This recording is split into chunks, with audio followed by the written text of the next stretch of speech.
네, 안녕하세요. 신바람 국어교실의 신바람입니다. 자, 오늘 배울 교재는 교학사 2학년 1학기. 자, 1단원의 두 번째 소단원 소설 동백꽃에 대해서 배워보도록 하겠습니다. 우리 교재 15쪽이고요. 자, 동백꽃, 제목이 동백꽃이고요. 핵심 한눈에 보기를 한번 살펴보시길 바랍니다. 눈을 한번 쭉 읽으시고요. 자, 오늘도 공부 열심히 해주시길 바라면서 수업 중에 궁금한 것들 메모하시면서 열심히 수업에 참여해 주시길 바랍니다. 자, 그럼 바로 15쪽 가문단으로 들어가도록 하겠습니다. 선생님이 읽을 테니까 여러분들은 눈으로 따라 읽어주세요. 자, 오늘도 우리 수탉이 막 쪼였다. 오늘도라는 말을 했죠. 우리 수탉이 쪼였다라는 건 공격을 당했다라는 겁니다. 그런데 오늘도라는 말을 통해서 알 수 있는 것은 무엇이냐면 이번이 처음이 아니다라는 소리예요. 이번이 처음이 아니다. 내가 점심을 먹고 나무하러 갈 양으로 나올 때였다. 지금 나의 이야기를 하고 있습니다.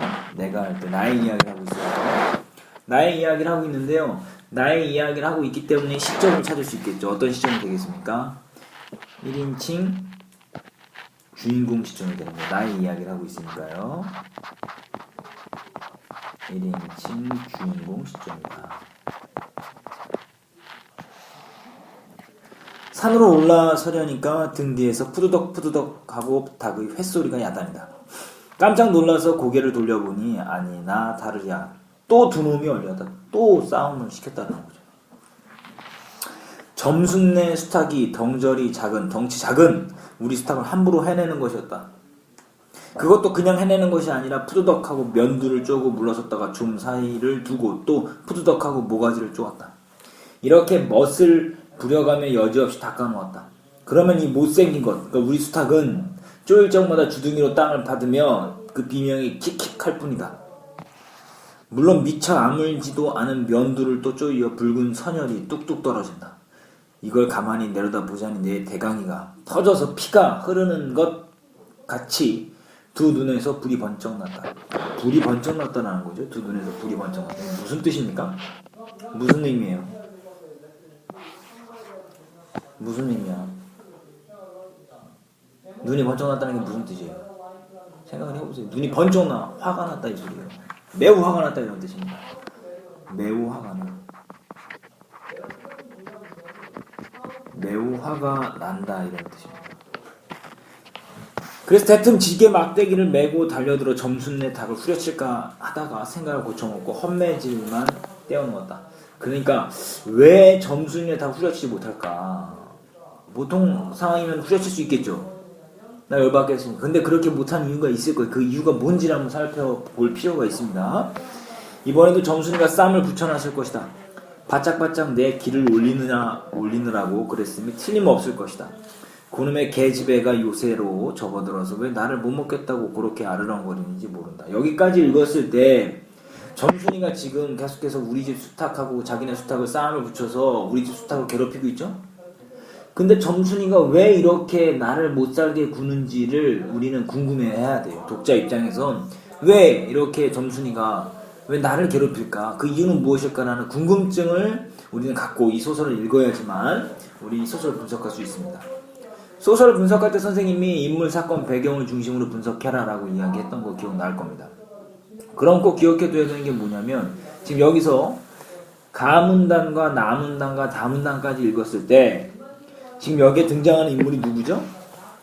점순이. 일단 나가 나오죠. 나하고 지금 점순이가 나오고 있어요. 점순이가 나오는데 나하고 점순이하고는 지금 어떤 상태예요? 지금 여기 나와 있는 것처럼 외적 갈등 상태죠. 닭싸움을 시킨다는 거죠. 일부러 점순이가 닭싸움을 붙이는 것으로 보아서 이유가 있을 것이다. 그러니까 이것을 찾아야죠. 이게 뭘까라는 걸 생각하고 이걸 찾아야 되겠죠. 자, 소주제를 보도록 합시다. 고의적으로 뭐를 붙여요? 닭싸움을 붙이죠. 닭싸움을 붙여 나를 괴롭히는 점순이. 이 글의 시점, 소설의 주인공인 나가 자신의 이야기를 서술한다. 1인칭 주인공 시점이라는 걸 알 수 있고요. 자, 계속해서 그러면 다음 페이지 16쪽으로 넘어가도록 하겠습니다.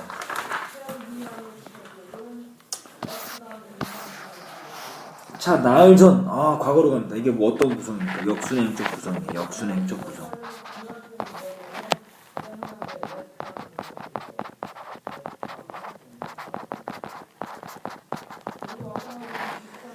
현재에서 시간의 흐름에 따라 진행되는 것이 아니라 현재에서 과거로 가는 거예요. 역순행적 구성이라고 하는 거예요. 그걸요. 감자 쪽값만 하더라도 나는 저에게 조금도 잘못한 것이 없다. 계집애가 나무를 캐러 가면 같이 난 물타리 엮는데 쌩이지라는 것은 난 뭐냐. 그것도 발소리를 죽여가지고 등 뒤로 살며시 와서 얘 너 혼자만 일하니? 하고 긴치 않은 수작을 하는 것이다. 자, 어제까지도 저와 나는 이야기도 잘 않고 서로 만나도 못 본 척하고 본 척만 척하고 이렇게 정답게 지내던 터이련만 오늘로 갑자기 대견해졌음이 웬일인가. 항차 하물며 망하지만은 계집애가 남의 일하는 걸 보고 그럼 혼자 하지 때로 하디? 내가 이렇게 내뱉는 소리를 하니까 너 일하기 좋니? 또는 한여름이나 되거든 하지 벌써 울타리를 하니? 이렇게 이야기를 하는 거죠. 지금 점순이가 나에게 뭘 하고 있어요? 말을 계속해서 걸고 있어요. 지금 이런 걸 통해서 알 수 있는 게 뭐냐면 점순이는 지금 나에게 어떻게 한다? 관심이 있다라는 걸 알 수 있습니다. 점순이가 나에게 관심을 보이고 있어요. 쓸데없이 와서 말 거는 사람 없죠. 싫은 사람한테 말 거는 사람 없잖아요. 점순이 나한테 관심이 있는 거예요. 그런데 중요한 건 내가 점순이에게 어떤 마음, 그러니까 점순이가 나에 대한 마음, 점순이가 나에게 관심이 있는 것을 나는 모르는 거예요. 지금 그런 상황인 거예요. 그걸 잘 기억하고 봐야 됩니다. 마음 나갑니다. 잔소리를 두루 늘어놓았다가 남이 들을까봐 손으로 입을 틀어막고는 그 속에서 깔깔댄다. 별로 웃을 것도 없는데 날씨가 풀리더니 이놈의 계집애가 미쳤나 하고 의심하였다. 게다가 조금 뒤에는 제 집게를 할끔할끔 돌아보더니 행주 치마 속으로 꼈던 오른손을 뽑아서 나의 턱 밑으로 불쑥 내미는 것이었다. 언제 구웠는지 아직도 더운 김이 획기치는 굵은 감자 3개, 이렇게 주세요. 굵은 감자 3개를 손에 뿌듯이 쥐었다. 이게 뭡니까? 나에 대한 관심이에요.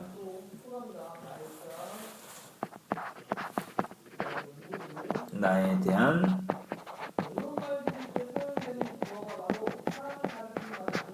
점순이의 관심. 자, 네 집엔 이거 없지? 이거 뭡니까? 이건 나의 자존심을 건드리는 거예요. 나의 자존심을 건드리는 말.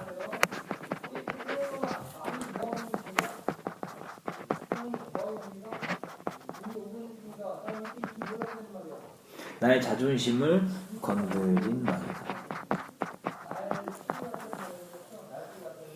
하고 생색 있는 큰 소리를 하고 제가 준 것을 남이 알면 큰일 날 테니 얼른 먹어버리란다. 그리고 또 하는 소리가 너 봄감자 맛있단다. 난 안 먹는다. 너나 먹어라. 하고 지금 뭐예요? 왜?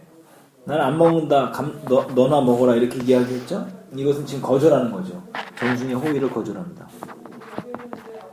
호의를 거절하면서 그것이 발단이 돼서 뭐가 시작되는 거예요? 갈등이 시작되는 거예요. 그러니까 점순이가 왜 나를 괴롭히는지 눈치 있는 독자라면 이제 알아야 됩니다. 점순이가 나를 괴롭히는 이유는 자신의 마음을 몰라주기 때문에.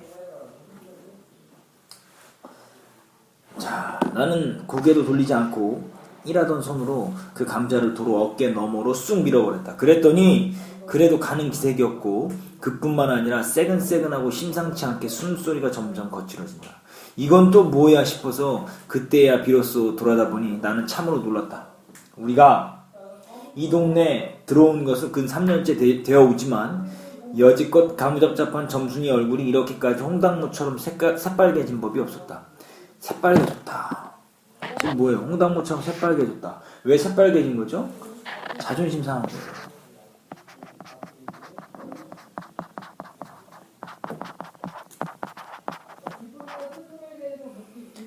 게다가 눈에 독을 올리고 한참 나를 이렇게 쏘아보더니 나중에는 눈물까지 어리는 것이 아니냐. 그리고 바구니를 다시 집어들더니 이를 꼭 악물고는 엎어질 듯 자빠질 듯 눈독으로 싱하게 빠르게 달아나는 것이다. 그러니까 점순이가 나를 좋아하는 마음이 엄청 컸던 거예요. 눈물까지 흘릴 정도니까. 호의를 거절했으니까요. 다음 페이지 갑니다. 17쪽.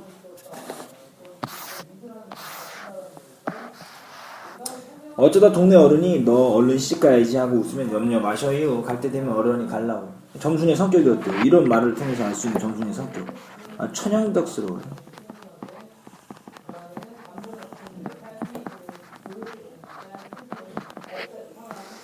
이렇게 천연덕스레 받는 점순이었다. 본시 부끄러움을 타는 계집애도 아니거니와 또한 분하다고 눈에 눈물을 보일 얼병이도 아니다.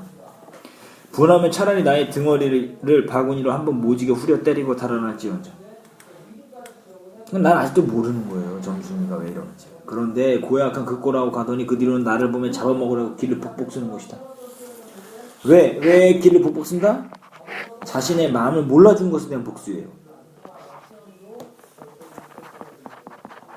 자신의 마음을 몰라주는 것에 대한 원망.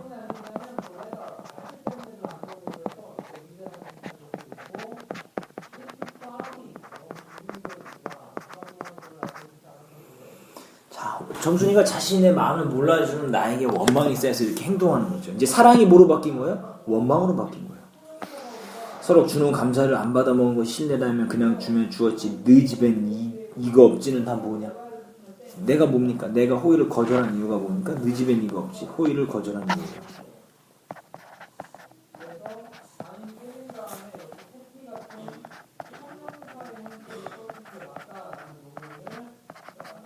호의를 거절한 이유는 잘난 척한 거야. 쉽게 말하자면.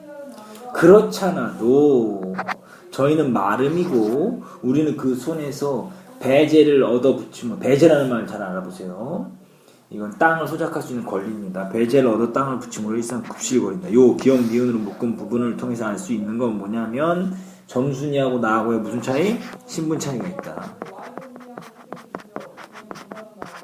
바로 옆에 있네요. 링크 2 보실까요? 링크 2번 보세요.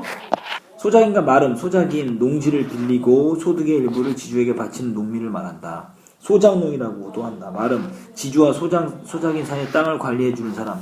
소작인은 선정하고 소출을 받아 지주에게 전달하는 책임을 지기 때문에 당연히 소작인보다는 마름이 더 신분이 높은 거죠. 점순이의 집이 마름인 거예요. 우리는 거기서 땅을 빌려 붙이는 입장이니까 당연히 점순네보다 낮은 신분이죠. 우리가 이 마을에 처음 들어와 집이 없어서 곤란으로 지낼 때 집터를 빌리고 그 위에 집을 짓도록 마련해 준 것도 점순네의 호의였다. 그리고 우리 어머니 아버지도 농사 때 양식이 달리면 점순네한테 가서 부지런히 구워다 먹으면서 인품 그런 집은 다시 없으리라고 침을 마르도록 칭찬하곤 하는 것이다. 그러면서도 17씩이나 된 것들이 수근수근 붙어다니면 동리의 소문이 사납다고 주의를 준 것도 어머니였다. 왜요? 내가 점순이하고 뒤에 나오죠. 왜냐하면 내가 점순이하고 일을 저질렀다가는 점순네가 노할 것이고, 그러면 우리는 땅도 떨어지고 집도 내쫓기고 하지 않으면 안 되는 까닭이었다. 이 부분 이거 한번 묶어볼까요? 기억 니은으로 묶어보시고, 기억 니은 신분 차이를 느끼는 이유예요.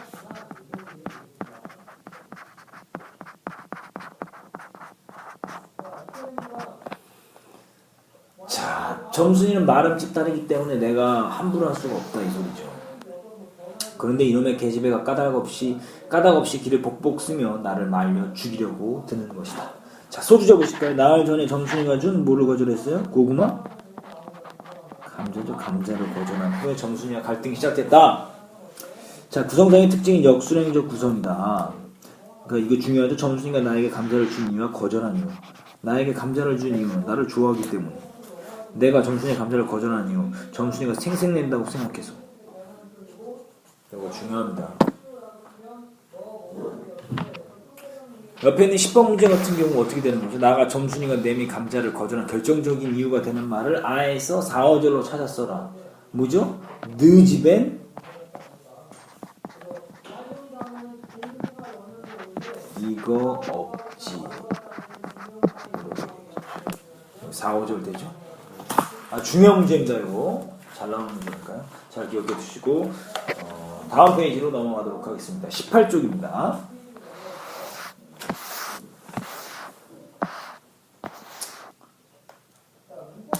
눈물을 흘리고 간 밤날 저녁 나절이었다.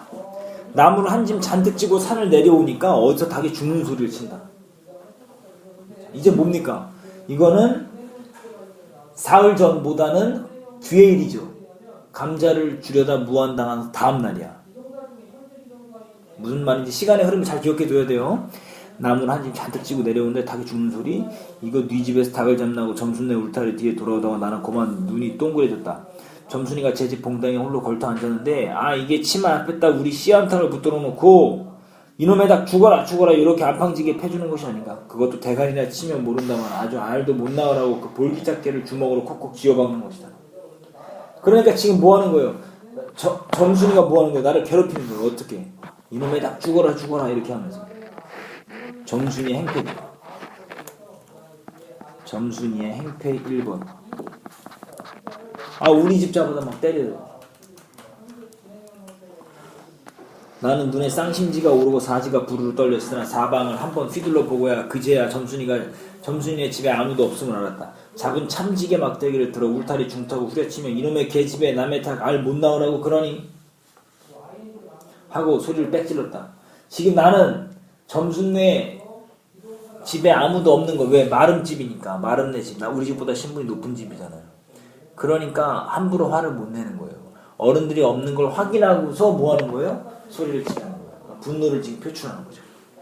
그러나 점순이는 조금도 놀라는 기색이 없고 그대로 의젓이 앉아서 제 닭 가지고 하듯이 또 죽어라 하고 패는 것이다. 더 약 올리는 거죠.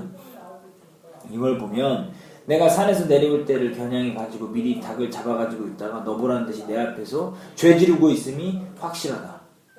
자, 중요한 건 점순이의 관심을 점순이가 나에 대한 관심을 반어적으로 표현하는 거죠. 나한테 관심 좀 가져. 나 너 좋아한단 말이야. 이거를 반어적으로 표현하고 있는데 중요한 건 그래 서술자인 나가 그것을 이해를 못하고 있는 겁니다. 그러나 나는 그렇다고 남의 집에 뛰어들어가 개집애하고 싸울 수도 없는 노릇이고 마름내 집이니까요. 함부로 못하죠. 그래 닭이 맞을 적마다 지게막대기로 울타리를 후려칠 수밖에 별 도리가 없다. 왜냐하면 울타리를 칠수록 울섭이 물러 앉으면 뼈대만 남기 때문이다. 허나 아무리 생각해도 나만 믿지는 노릇이다. 야 이년아 남의 닭 아주 죽일 터이냐. 내가 도끼눈을 뜨고 꽤 코령을 하니까 그제서야 울타리께로 쪼르르 오더니 울밖에 서 있는 나의 머리를 겨누고 닭을 내팽개친다. 에이 더럽다 더러워. 자 근데 지금 여기서 비속어를 막 사용하고 있죠. 비속어를 사용하고 있다.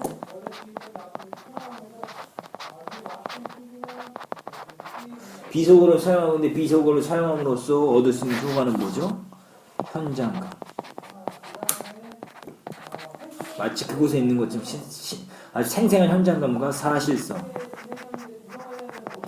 그 두 가지를 높여준다는 것을 기억해주세요. 계속해서 가도록 할게요. 더러운 걸 널더러 입대고 끼고 있으니 망할 계집애년 같으니 하고 나도 더럽다는 듯이 울타리깨를 킹하게 돌아다니면 약이 오를 대로 당황했다. 라고 하는 것은 암탉이 풍기는 서슬에 나의 이맛배기에 물집동을 찍 갈겼는데 그걸 본다면 알집만 터졌을 뿐이 아니라 골병은 단단히 든 싶다. 다음 페이지 넘어가시죠. 점순이가 계속해서 나에 대한 마음을 반어적으로 이제 표현하는 거죠. 괴롭히는 거예요. 내 마음을 몰라주니까. 자, 여기 핵심쯤 무엇일까요? 상황의 아이러니입니다. 점순이가 감자를 주며 구애했어요. 사랑을 고백한 거예요. 나 너 좋아해라 고백했는데 나는 그것을 몰라요. 점순이가 나를 괴롭히며 이제는 구애해요. 나를 싫어하는 행동인 줄 알고 나를 싫어하며 하는 행동인 줄 알고 화를 내. 점순이의 욕은 나를 좋아하는 마음의 반대, 반어적이다. 아이러니라는 말이 뭐냐면요. 반어라는 말이에요. 반어. 반어적으로 지금 점순이가 행동하고 있는데 중요한 건 그걸 내가 모른다라는 거예요. 자, 가문당 갑니다. 그리고 나의 등 뒤를 향하여 나에게만 들릴 듯 말 듯한 음성으로 이 바보 녀석아 얘 너 베넷병신이지? 날 때부터 너 장애인이지? 이런 뜻이에요. 그만도 좋으련만 얘 너 아버지가 고자라지? 아이를 못 낳는 사람을 말하는 거예요. 뭐? 우리 아버지가? 그래 고자야? 할 양으로 열번거지가 나서 고개를 획 돌려 바라봤더니 그때까지 울타리 위로 나와 있어야 할 점순이의 대가리가 어디를 갔는지 보이지를 않는다. 그러다 돌아서서 오자면 아까 한 욕을 울 밖으로 또 퍼붓는 것이다. 욕을 이토록 먹어가면서 대거리 한마디 못하는 것 생각하니 돌부리에 차여 발톱 밑이 터지는 것도 모를 만치 분하고 급기야는 두 눈에 눈물까지 불끈 솟는다. 지금 굉장히 화가 나는 거예요. 점순이가 지금 뭐 하는 거예요? 점순이 행패. 지금 뭐 하는 거죠? 욕하는 거죠. 점순이 행패 2번 욕하는 거예요. 행패 2번. 욕설. 행패 1번은 우리 집 닭을 괴롭히는 거고, 두 번째는 욕을 막 합니다. 타문당할까요? 그러나 점순이의 치매는 이것뿐이 아니다. 사람들이 없으면 틈틈이 제 집 수탉을 몰고 와서 우리 집 수탉과 쌈을 붙여먹는다. 점순이 행패 3번입니다. 닭쌈.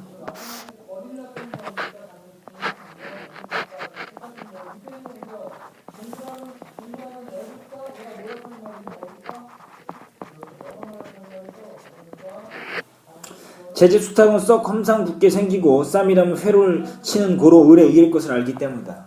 그래서 툭하면 우리 수탉이 면두며 눈깔이 피로 흐드러하게 되도록 해놓는다. 어떤 때는 우리 수탉이 나오질 않으니까 요놈의 계집애가 모이를 쥐고 와서 깨워다가 쌈을 붙인다. 아주 집요해요. 소주제 볼까요? 어떤 사건? 감자 사건 이후. 감자 사건 이후 나를 더욱 괴롭힌, 나를 굉장히 괴롭힌 점순이. 감자를 거절했어요. 그것은 점순이의 사랑을 의미했는데, 감자는 점순이의 사랑을 의미하니까 그것을 거절하니까 점순이의 철저한 안갚음이 시작되는데, 첫 번째 나의 씨암탉을 괴롭히고 욕을 하고, 세 번째는 닭싸움을 붙인다.